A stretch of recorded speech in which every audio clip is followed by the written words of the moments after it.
Thank you. It is a wonderful honor to welcome Professor Paige Hochschild to this podcast.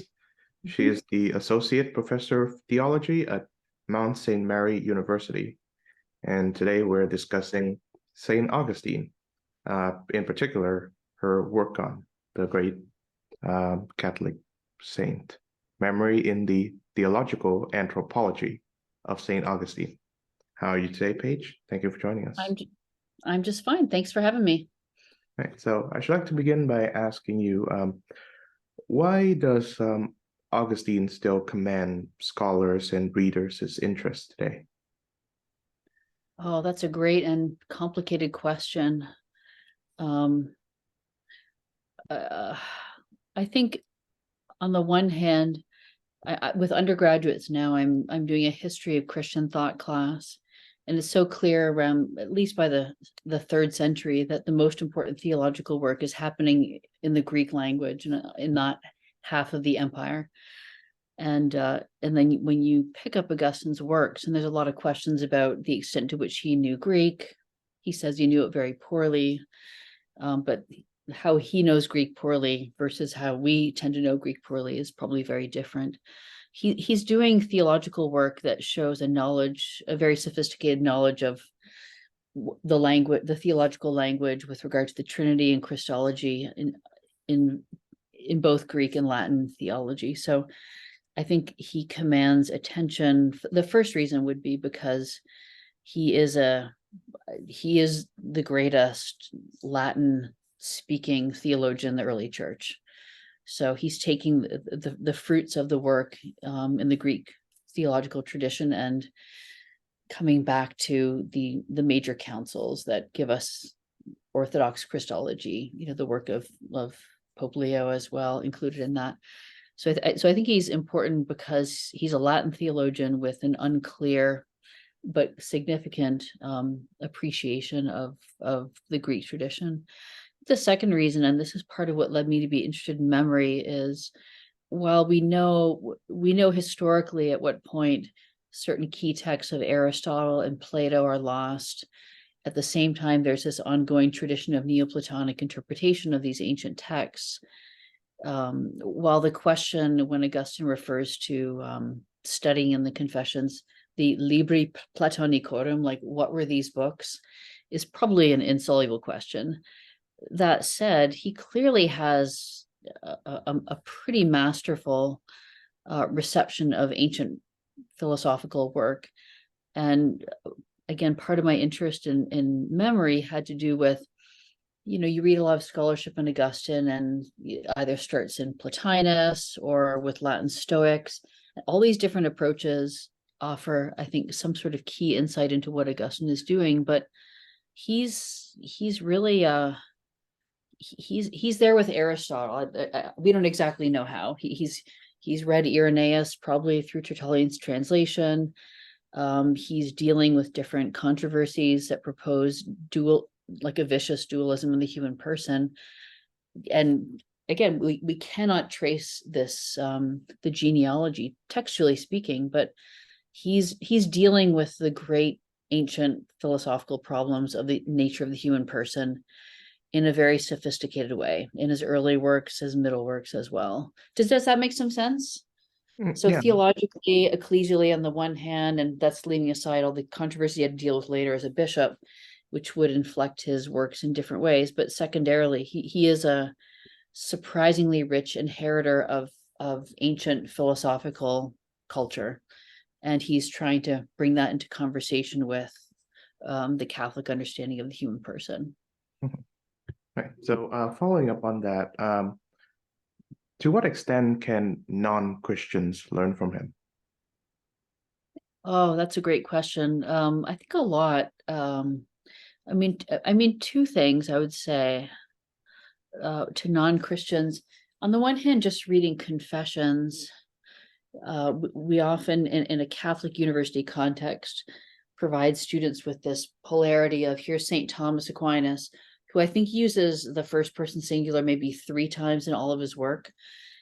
Joseph Pieper, in a great work, Silence of St. Thomas, says that people think he's a machine, basically. And he has a beautiful account of what's actually going on there. His chastity being essential to his single-minded devotion to the truth, his purity of heart. Okay, you read St. Thomas, you read St. Augustine, and it's all about him if you read Confessions. So at Mount St. Mary's University, many of our undergraduate students will read good part of Confessions in the core class of philosophy, not theology.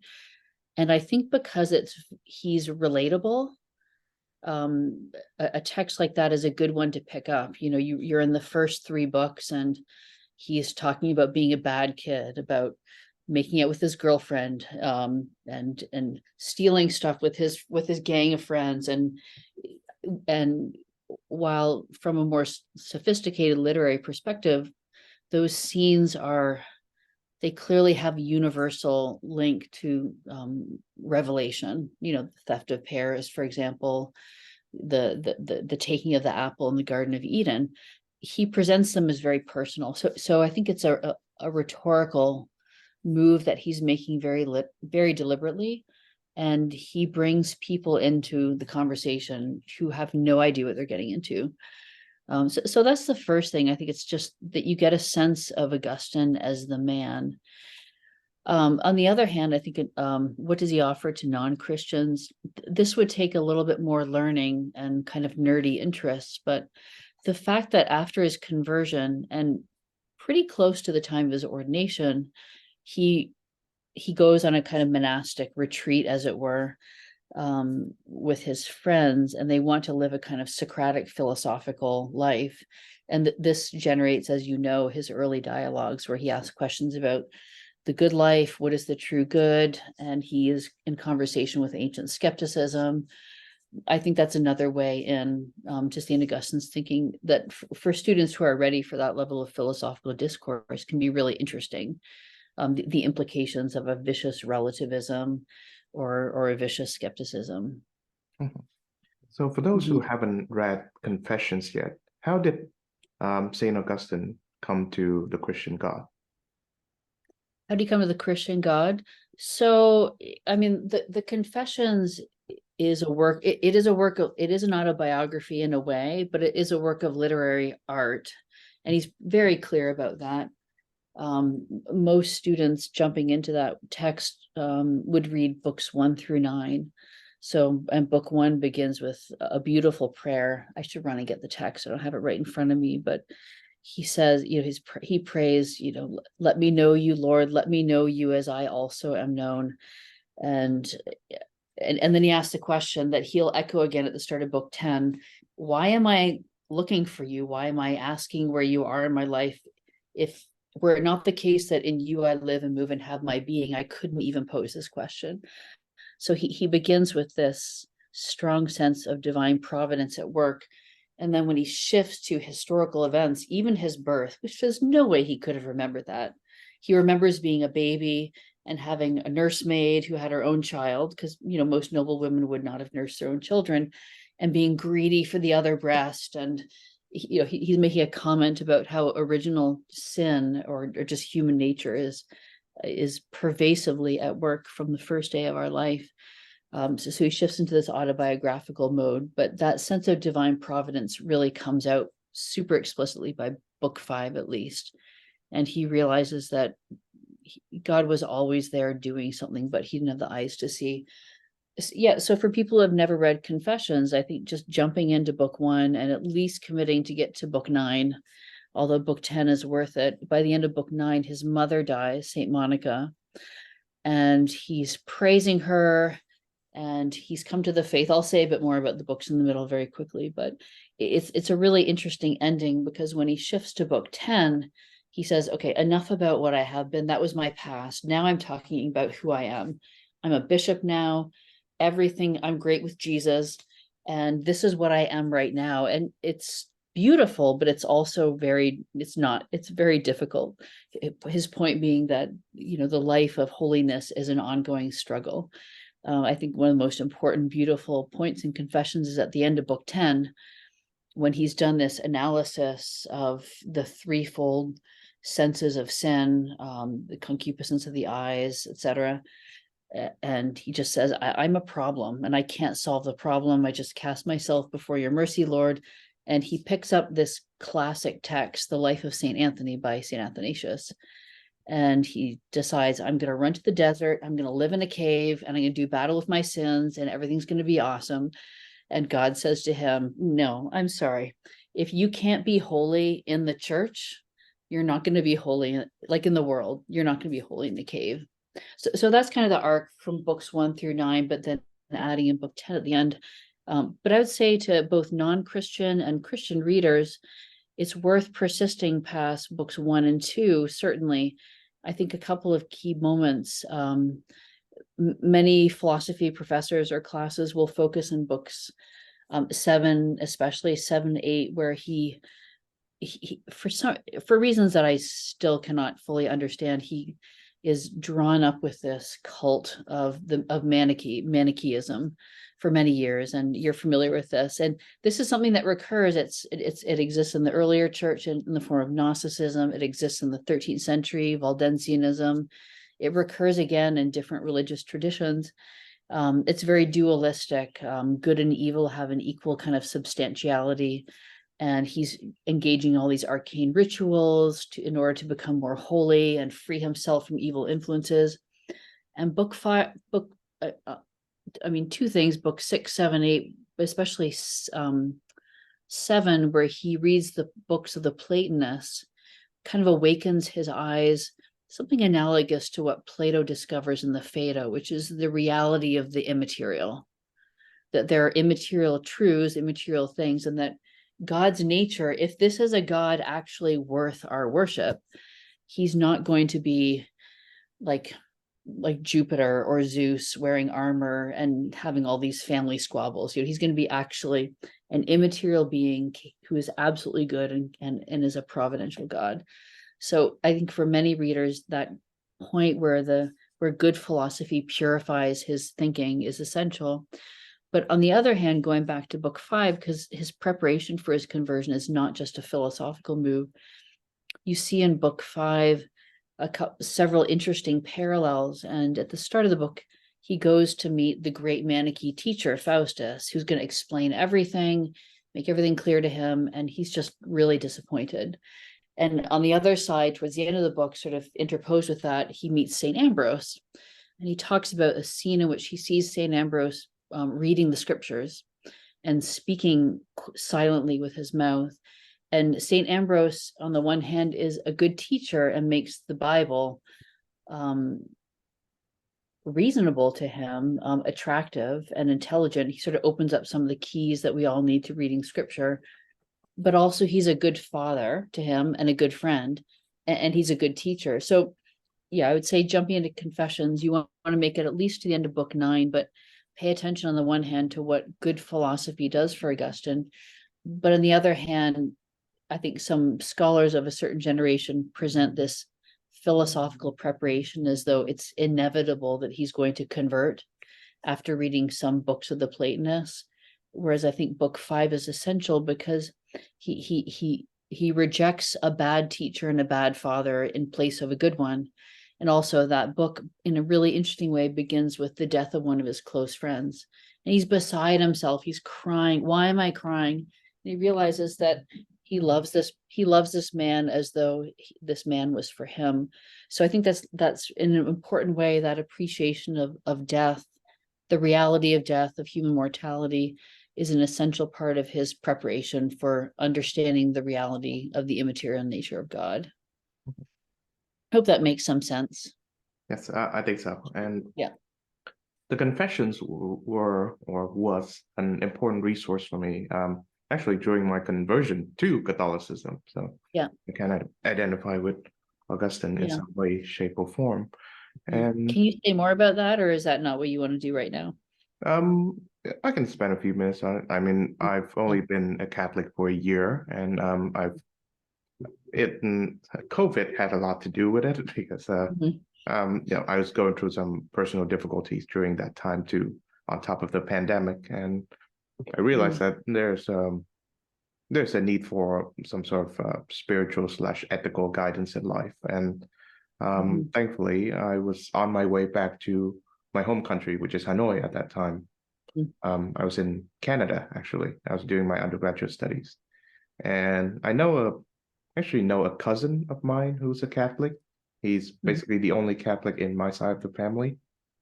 And I reconnected with him, and I said to him that I'm interested in learning more about Catholicism, and more and more I became part of the church. Yeah, that's wonderful. But before that, you were Christian, observing in some form. I was a secular person. Okay, yeah, interesting. So, Well, thank you for that. I appreciate it. yes, welcome.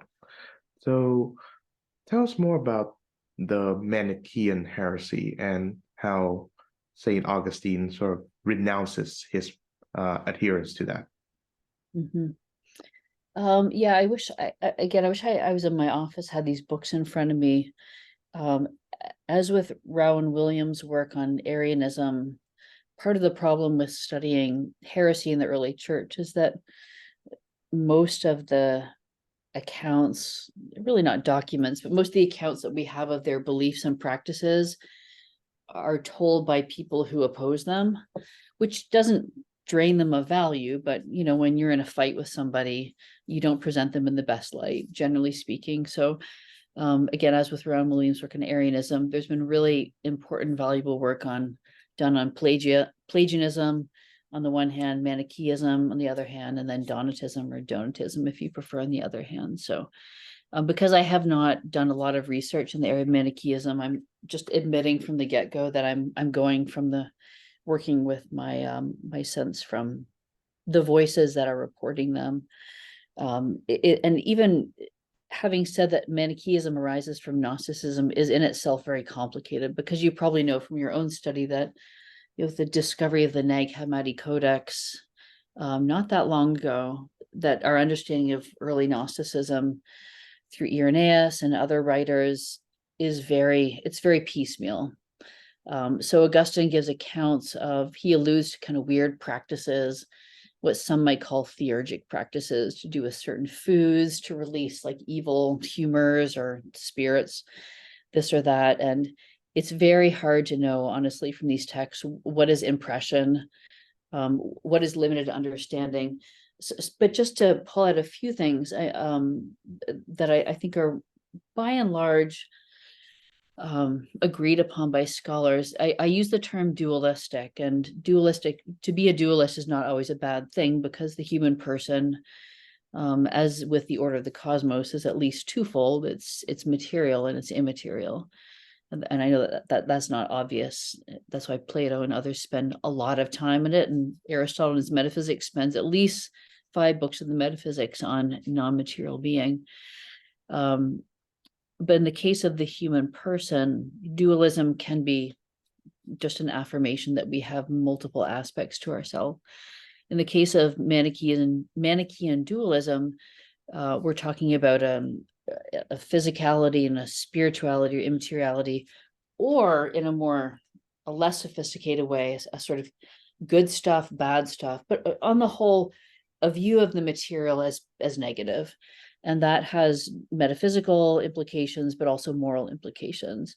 And you see this tension alive throughout the early church. I don't want to go stray too afar here, but it arose in class the other week. If you imagine what a bad interpretation of Romans 7 looks like, where St. Paul talks about the spirit warring against the flesh, and there's a law in my members. What does this mean? Does this mean that like my body has like this command and I have no power over it? That's clearly not a good way to read what St. Paul is getting at there. But yeah, you see a tension in even early Christian asceticism. There's no question creation is good, the body is good. On the other hand, our bodiliness is something we experience as a kind of limitation. It's a drag. We have to sleep, we have to eat. We can't just study St. Augustine and pray for 24 hours a day, which would be awesome. So the tension can take a positive form in that it becomes a kind of moral witness or a moral correction to our tendency to just live in the world as it immediately appears to us. In the case of some Gnostics, you have cosmologies that are presented in some of these texts from their tradition, where the world is the product of a kind of cosmic battle. It goes back to earlier creation epics. The material is either accidental, it's not something as per Genesis 1 that God wills, that is orderly, that is intelligible, but it's something that we basically need to be freed of as something that is in itself evil.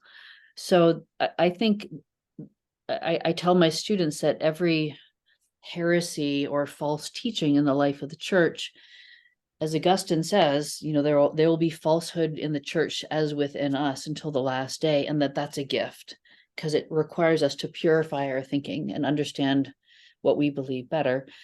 The good impulse here, again, is that sense of limitedness, and that this is not all that we're made for. On the other hand, creation is good. And I was made with this soul, made to be united with this body. And as I alluded to with regard to the end of Confessions, book 10, my state of life might ask me to be in a cave and pray alone until the day that I die. But that's not going to get me into heaven, so to speak. That's not going to make me a person shot through with charity. So Manichaeism, yes. So on the one hand, you have a cosmological dualism, where you have good and evil as kind of equal principles at war, but the evil is always associated in some way with the material.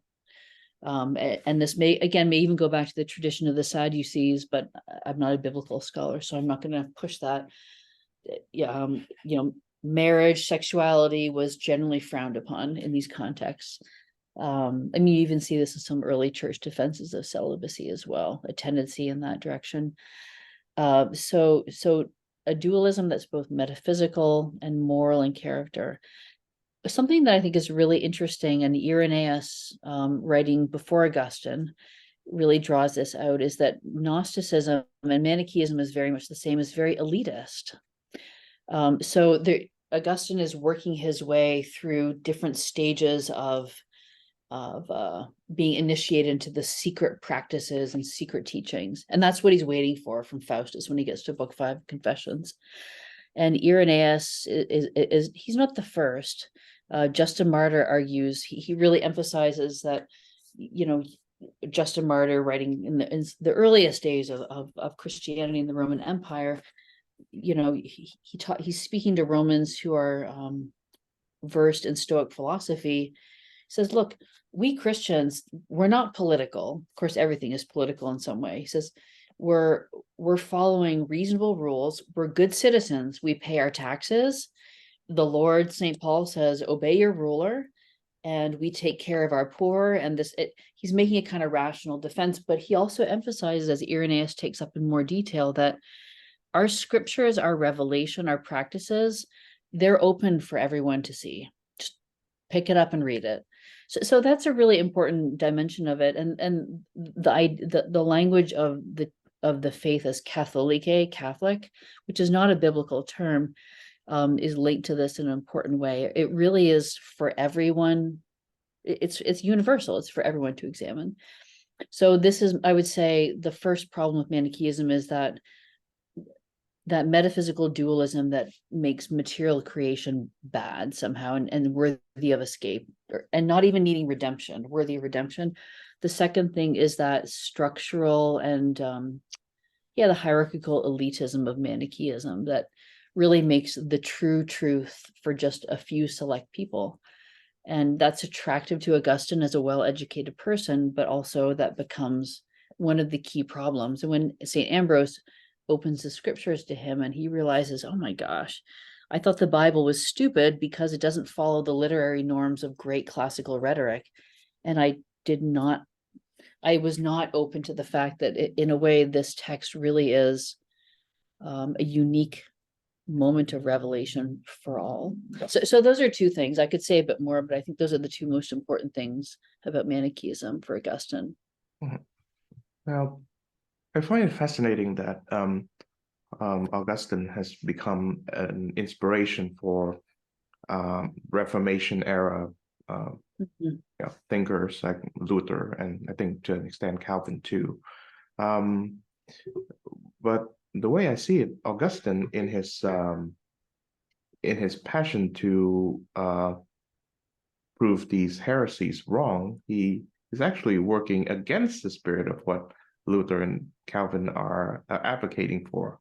And I've read somewhere that there's an assessment that goes that before coming into the church, Saint Augustine was like this patron and advocate for free thinking, but then he became part of the church, and then he becomes this pro-orthodoxy and anti-free thought person. So what do you have to say about that?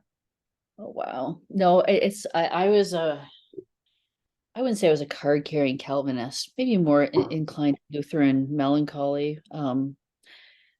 This is a fascinating question to me in light of my own background, but also when I came into the full faith of the church.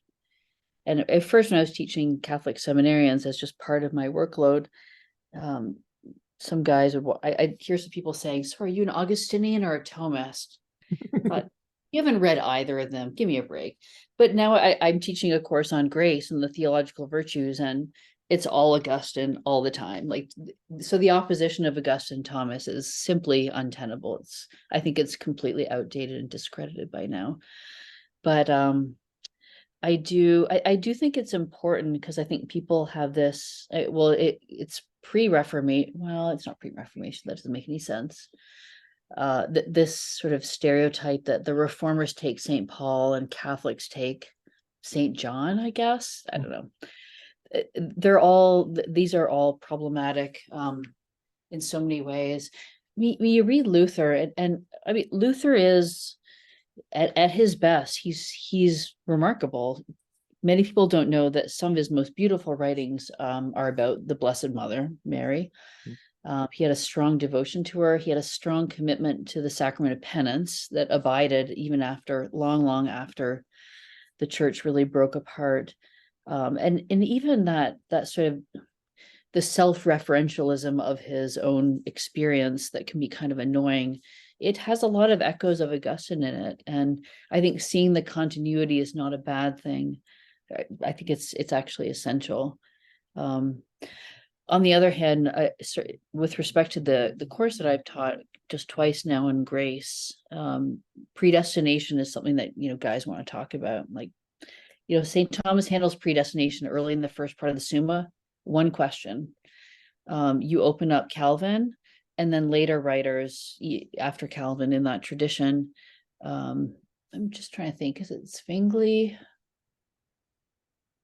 But you look at some of these major confessions, and they start with predestination. Like for St. Thomas and St. Augustine, predestination is just another way of saying God is outside of time and he knows everything. Doesn't mean he does cause everything in a certain way, and we just have to live with that, right? He is the primary cause. But if creation is good and God respects the created order as he made it, God will be working in creation in a way that respects how things in nature actually work, and then he's done with it. That so many second generation continental reformers begin and end with predestination is fascinating, and it completely misconstrues Augustine. And I think part of it, I don't want to sound overly defensive about St. Augustine, because after he was a bishop, he was put in the midst of these controversies where he just had to resolve things. And the Donatist controversy gave rise to some of the most fruitful and influential reflection that we have in the tradition on the reality of grace and the sacraments. But not only the effectiveness of the sacraments, because in early work, he raises the question, okay, if baptism confers grace effectively, what about unbaptized infants? That's a problem. And he alludes in a later work to where the church ultimately lands on this, but he's put in a position where he has to ask all these difficult questions for the first time. If you read his writings on the first epistle of John, he's very clear that if the church is truly Catholic, the church is for everyone. We can't restrict grace to the sacraments, and we can't rebaptize people who fall away. Like their forgiveness and charity must be the blood, the life of the church. So just as an example, especially with respect to Donatism, with respect to going back to Pelagianism, that was a tougher one because Pelagianism and semi-Pelagianism recurred in different forms in the West explicitly for at least a century, but then it comes back again and again in different forms. You have double predestination in the 9th century. And then, for example, around the time of Trent later, you have Molinism, Banez, these debates about, and it gets very complicated. But there too, Augustine was put in a position where he had to debate with people. And you can see his, even though he's not talking about himself, how troubled he is. In one of his great works on nature and grace, he poses a question about the hardening of Pharaoh's heart. Why would God do this? How can we defend this, the evils that were done, to the Egyptian people?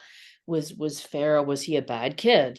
Was he an evil ruler? And it was a just punishment. And he considers all these options. And he basically concludes by saying, at a certain point, we are faced with the mystery of the divine will. Does God just do some stuff? Absolutely. He can do what he wants to do. He's God. But you see in his very last couple of works on predestination, he says, if you think about this too much or you put it up front too strongly, you'll think about the wrong things, which is, am I saved or not? That's the wrong question, right? Salvation is accomplished on the cross. Like Thomas is very clear. I cannot know day to day that I'm in a state of perfect grace. Right? That's the whole nature of faith, that we should be leaning on God and depending on him 24/7. And back to Augustine, though, he says you can't think about this in a controversial way. That is the question of predestination and perseverance. You have to grow every day more in trust that Christ has done what he's done, that he's God, and that's it. He says, let's stop talking about it at a certain point. So the reformers, with Augustine thing is really back to Luther. I think some of the echoes are really positive and fruitful, that sort of interiority. I have mixed feelings about some scholars talk about the discovery of the individual, which is interesting and important. And maybe Augustine is opening that up with his exposition, his understanding of memory.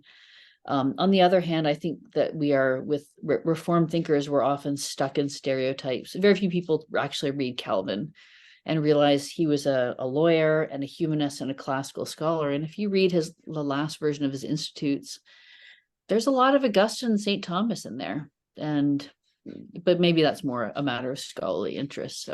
But reading those texts, if you're a Lutheran or a Calvinist, I think can be kind of shocking, because they're very sophisticated and difficult. But they take a very different emphasis. And I'll stop talking in just a minute. Back to Augustine on 1 John, and even as thinking about predestination, I think today with some evangelical Christians, this question of, do you have this certitude, this confidence? Are you saved? Or when did you meet the Lord Jesus? And that's a good question to ask. It is. Maybe not so much for those who are baptized as infants or come by a non-dramatic route to the faith, but at the time of the Reformation, politics is significant, and what's happening with the breaking up of Europe into nation states. And this question of salvation was much more about community and the church, in a way, like this church. If you're in a way, you're part of this community. And I don't think that would have made any sense to Augustine, even to St. Thomas. I don't know if that makes sense, but this question of salvation is very important. But for Augustine and St. Thomas, they're willing to stop at a certain point with the mystery of the divine will and the reality of grace and the sacraments, and then, yeah, end of the treatise. So tell me more about Plotinus and Neoplatonism and how that played an influence to Augustine. Right. So as I said before, this the books of the Platonists, there's some really good scholarship in the last half century by Pierre Courcelle and others about who might who he might have been reading. As you probably know, with texts, especially translated into Latin, you'd often have compilations of multiple writers. Augustine says, I read Aristotle's Categories, easy, good for him. That's not what he's talking about. There's arguments made that he read certain parts of Plotinus, who was a very influential teacher, I do think he read Irenaeus in Tertullian's translation, but he's definitely the first systematic theologian church father. But with regard to Plotinus, we have a good sense of who he is, and his works are collected under the title Enneads. There's several good translations of that. And he was a very influential teacher. And he does mark, I guess, the first, by some accounts, you have after the Roman Latin period, you have Middle Platonism and then Neoplatonism. And we see these schools reviving a study of available texts and this commentary tradition that really goes kind of wild, often on Aristotle as well as Plato. And sometimes the texts that they're commenting on include Greek or Roman literature. You'll see allegorical readings of Homer and Hesiod, for example. But staying with Plotinus, Plato is a kind of, not a messiah, but he is a kind of philosophical prophetic figure. So many of these Neoplatonic schools or Neo-Pythagorean schools, they're living often a kind of monastic life of study. And that's very interesting just to keep in mind. Pierre Hadot and others have done really important work on this. But Plotinus is teaching in an academic context, and but also with strong implications for how one lives. He has moral treatises as well as philosophical / theological treatises. Incidentally, he has a really fascinating text against Gnostics. So that's worth reading. But his most influential works, and again, when you read more the more you read Plotinus, the more you think, it's hard to see Augustine absorbing a lot of this stuff. But some of his writings clearly were at work in bringing Augustine to the point that he found himself at in book 7, 8 of Confessions. So for Plotinus, again, so the discovery or the assumption at first of the reality of the immaterial is key. And he paints a cosmology in which he differentiates these 3 hypostases. The one, that is the divine, and then you have nous, mind, intellect, psyche, soul. And those other 2 are in a certain sense divine as well, insofar as they're abiding realities. But there is a kind of one intellect or intelligence in the world, so to speak. And then it's a matter of debate about psyche, because on the one hand, Plotinus is reading Aristotle and doesn't like Aristotle's scientific naturalism. There's many critiques of Aristotle here that are important. On the other hand, he appreciates that plants are alive and dirt is not alive. And cats are alive, including, sorry, my cat, you might hear in the background scratching away. And we're alive, but we're alive so he has a sense of the differentiation and sophistication of different aspects of psyche or soul. That's very much more Aristotelian than Platonic. But once we get to the level of nous or mind, why this, and the term hypostasis, it's hard to translate. It's like a reality. It literally means standing under. The reason that the hypostasis nous is important is distinct from life in general on the one hand, and the one in particular is that he doesn't like, well, first of all, we as rational beings, as with angelic beings, share in some divine aspect. I'll just keep it vague like that. So insofar as we're rational, we have the divine within us. And that could mean a lot of things. This leads to a huge tradition of commentary on Aristotle about what it means that our intellect is a kind of divine something about us. But leaving that aside, Plotinus is more concerned with critiquing Aristotle's kind of definition of God in Metaphysics 12, where Aristotle arrives at the necessity of a first principle and defines God as, nous noes noitos, like thought, thinking. And his concern there is that this introduces discursivity or distinction into God as opposed to pure simplicity. And not only is that something that is, I think, easily answered as a critique, I shouldn't say easily.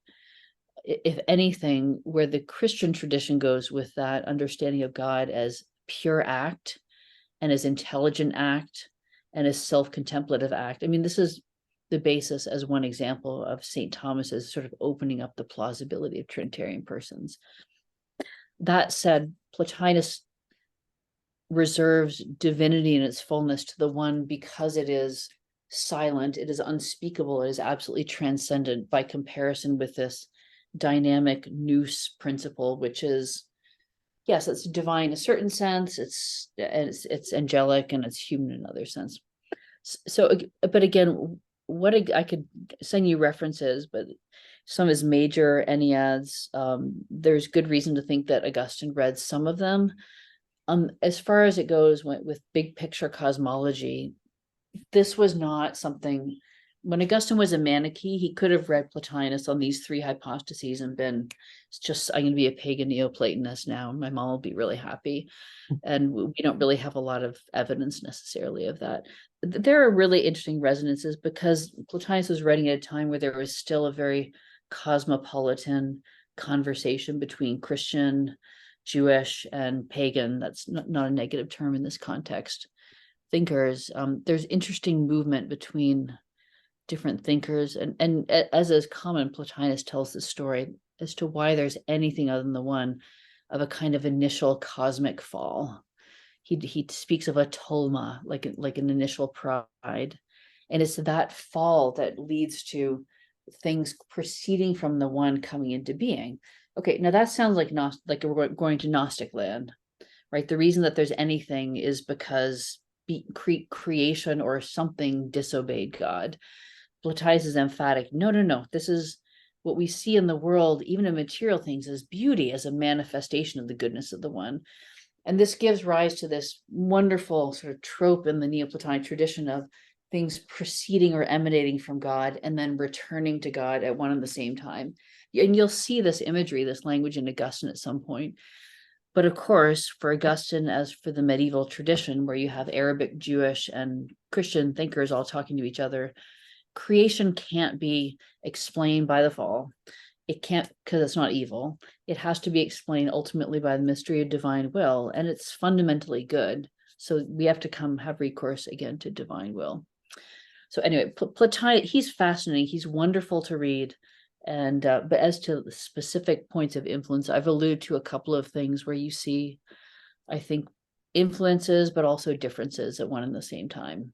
I maybe just really quickly say, we see from in the medieval period that the language of illumination coming strongly from not only from Pseudo-Dionysius, but that's one example, and angelic mediation of illumination coming into the West through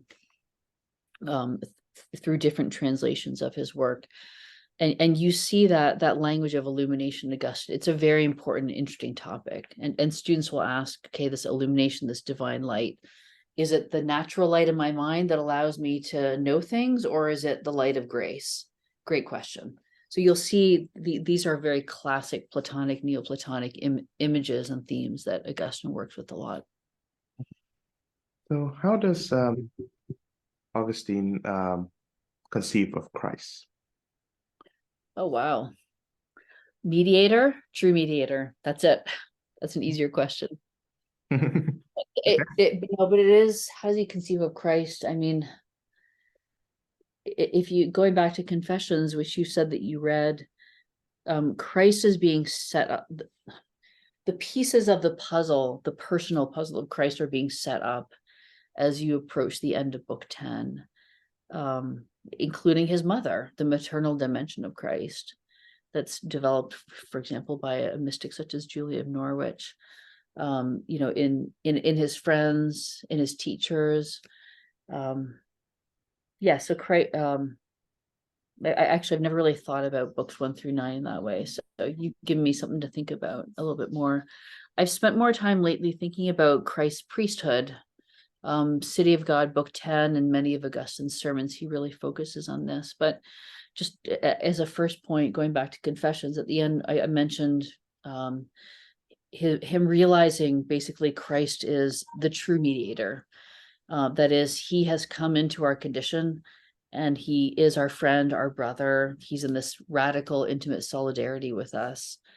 And because of that, he alone is the verax mediator. He's the true mediator. And here he goes back to the so-called Platonists, who in City of God, he gives the Platonists or Neoplatonists a lot of credit for figuring stuff out. But he says the thing they don't get is like they have the same insight as Plato and Aristotle. We are ultimately made for the divine life, but we can't do that ourselves. Like you can't go from the creaturely to the divine with more liturgies or more penances, or like ultimately God has to be the one who descends. So the first, I think, most fundamental identity of Christ is that true mediator. He, in that moment of grace and condescension, comes down and he is one with us, and it's all on him. It's that letting go of I can solve my problems that's essential for him. But then shifting from Confessions into City of God, where again he's developing the true mediator thing in a different way. In book 10, he sort of makes his argument. He does make his argument for Christ as the true mediator, and he's much more Pauline there. By this time he's been studying St. Paul intensely, so he looks at Christ in two dimensions as the priest sacrificing on the one hand, on the other hand the sacrifice. But fascinating to me, he starts in the ancient world with a kind of consensus that you see even among ancient philosophers and rhetoricians of what is true worship, what does true religion look like? Well, it falls under justice, and it means giving to God what is due to God. Okay, who could give God what God really is owed? Okay, total setup. Only God could do that. So Christ has to be fully God so he can be the priest offering. But on the other hand, insofar as the proximate cause or the reason for the incarnation is the cleansing from sin, there has to be a sacrifice adequate to or worthy of that exchange, as it were, and therefore he has to offer himself, who's infinitely valuable. So first, he's true mediator. Second, he is both priest and offering. I would say as per City of God. And then there's more that could be said after that. I think, yeah, I could say way too much, but I think very important. I mentioned that spending more time with his sermons lately and his attention to penance and the ecclesial dimension of penance as well. I would say as a third piece of the puzzle of who Christ is given how radically God gives himself to us. What is put on the church then is the expectation of total reconciliation. And we don't have formal confession in the way that we think of it at this time. There is still some remnant of public confession. There's still specific things that the bishop deals with. But you read some of his homilies, for example, about how the Lord's Prayer functions in the liturgy of the Mass. And even that moment of peace, which many people think is just like high five, hey, how's it going? Peace, we're about to get communion. Thanks be to God. He says either the moment of peace or that praying of the Lord's Prayer, forgive us our trespasses as we forgive those.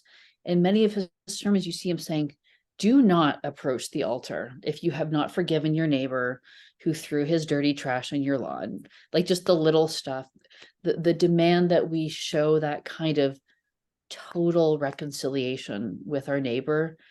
That is the third and more ecclesial piece of who Christ is to Augustine. We have to actually live that, or we have no right to approach the altar and desecrate Jesus by receiving him. Does that make sense? Yes. Yeah. I It's should say, beautiful. yeah.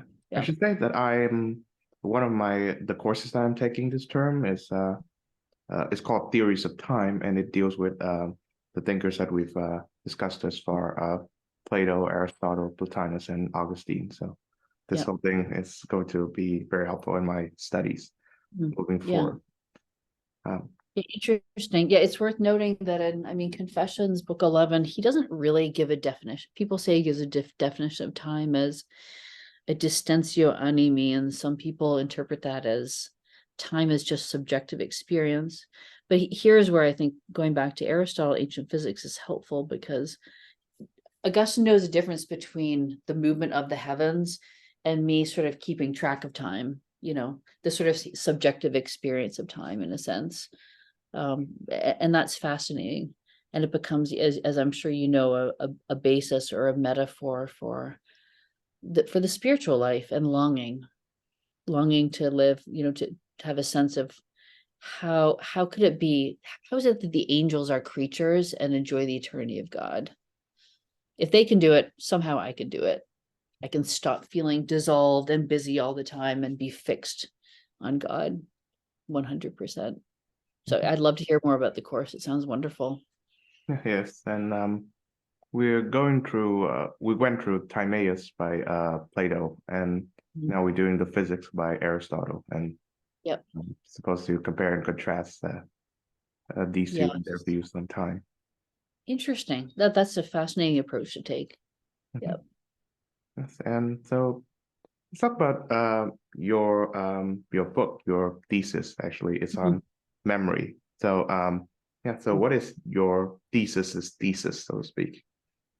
Oh boy, that's a good question. I think I should mention as a plug for somebody else, Father Kevin Grove, Mhm. who's at University of Notre Dame, wrote a book, and I haven't yet met him in person, but we've communicated getting into Augustine's later works to kind of follow up, and I hopefully do better some of the stuff that I was doing. I guess to the extent that there's a thesis, I wanted to argue against an excessively dualistic reading of Augustine. That he's, I am my soul, and using my body, sort of early middle Platonic view of the human person. Plato later develops quite a bit there. So the reason that I go to the trouble of spending time with Plotinus, for example, is to show the contrast. Plotinus, Augustine really is quite original in having basically more than one, but a significant treatise on memory in Confessions, Book 10. But then also the way he uses memory in De Trinitate as well. I want to show that he is in conversation with ancient philosophical culture in a sophisticated way. And on the other hand, to show that this is putting it in a sloppy, irresponsible way, that he does tend more to late Plato or Aristotle in his view of the human person, and less early Plato, and certainly less Plotinus um, in his understanding of the human person. So, as a more specific example of this, Plotinus does talk quite a bit about memory, and he's almost certainly influencing Augustine here. But there's other influences, including the rhetorical tradition and so on and so forth. Excuse me, but Plotinus does have a sense that of memory as something that we share, as Aristotle says, with dogs and whales that migrate on a yearly basis in amazing ways. We do have that sense of memory, but Plotinus, because for Plotinus, we have, or we share in that undescended nous, that second divine hypostatic principle. Because we have a share in that, we have an aspect of our mind is transcendent, and because of that, he develops an idea of a transcendent memory, like a memory of God, a memory of where we've fallen from. And that's so also with Augustine, he has a very natural, practical sense of memory. In Confessions 10, he asked, okay, what about the woman searching for the lost coin, as per the parable? Is it obliviated from her mind, her intellect? Well, she wouldn't be looking for it if forgetting meant obliviation. And you think about how we remember, or like you forget someone's name, we go through association, so on and so forth. So Augustine has a very realistic appreciation, but then he keeps asking, like, why, how is God as something that I don't have perfectly, fully? How is God present to my memory? And he comes back to the ancient classical argument of happiness. And there I would say there's a really strong break with Plotinus and the Neoplatonic tradition. For Augustine, even though we have a memory of God, this can't be a sort of independent faculty in us that is like the real me, and all the other stuff is sort of distinct from that in some way or another. So I didn't answer your thesis question in a very thesis-like way, but I wanted to show that Augustine is basically more Aristotelian, more non-dualist, even when he's doing really funky stuff in De Trinitate with memory.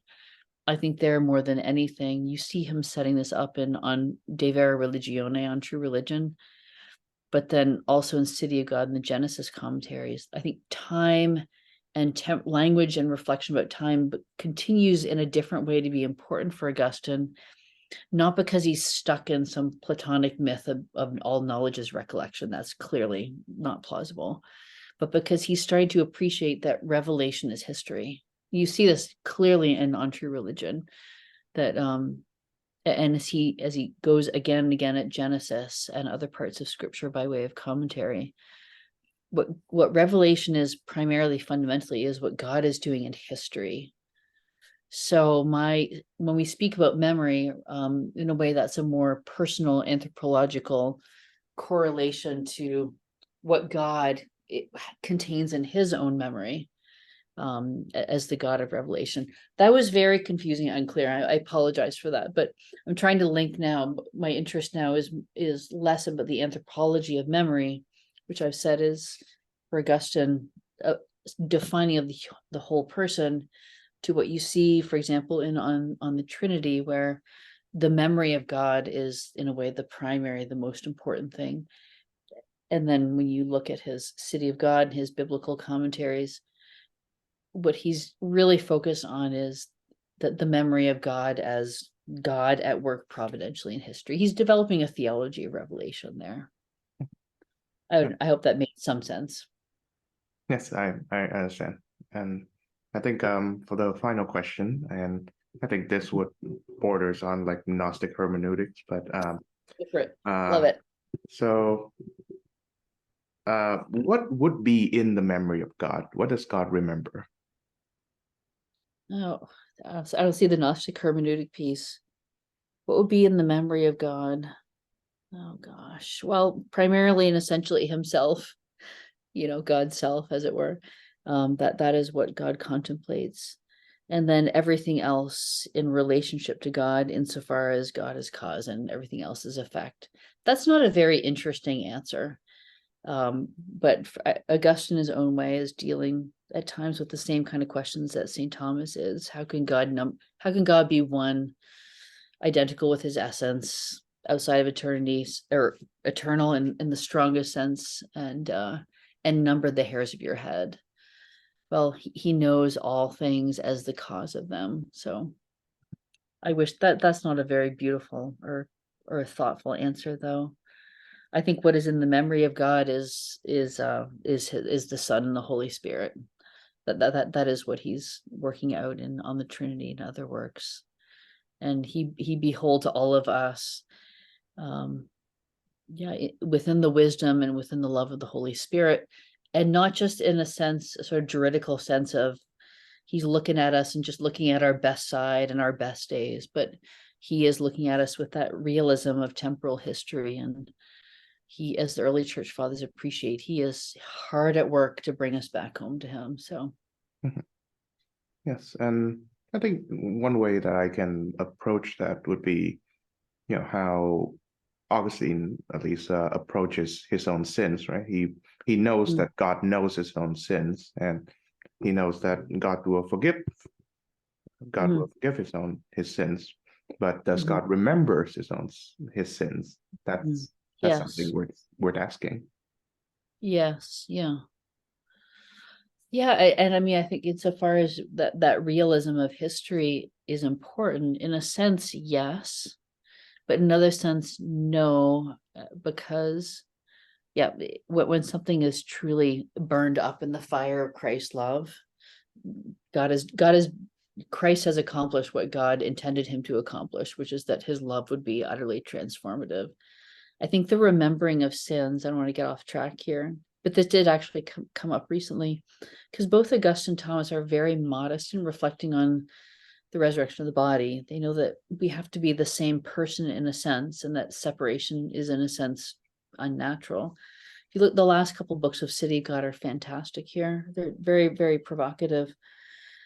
In a sense, we do remember, but we remember them with freedom, not that kind of, I mean, in book 10, the Confessions, he talks about getting to the senses and talks about dreams. And he's like, sometimes I wake up in the morning and I think I had a dream of my concubine or something like that. And he's like, I'm okay. I'm free from that. I'm not dissing her or, beating myself up. It's like, there's still these phantasms in my life, and they're probably a blessing. They're a grace. And I think that is true sometimes with the things in our past, that we don't forget them. So in the sense of obliviation, because we need to remember them, that to be humble and just to be the person that we actually are, So I hope that makes a bit of sense. He accepts it. He's like, God, you're more powerful and you know me better than I know myself. So I can one more day, one step closer to Christ. Yeah, I think that would provide a good note to end on. So thank you very much, Professor You're Paige. welcome. It's been really nice. Yep. Thank you again for joining the show. Yep. Please be in touch and blessings on you and your study and your work and your podcast. It sounds wonderful, like a great ministry and intellectual service.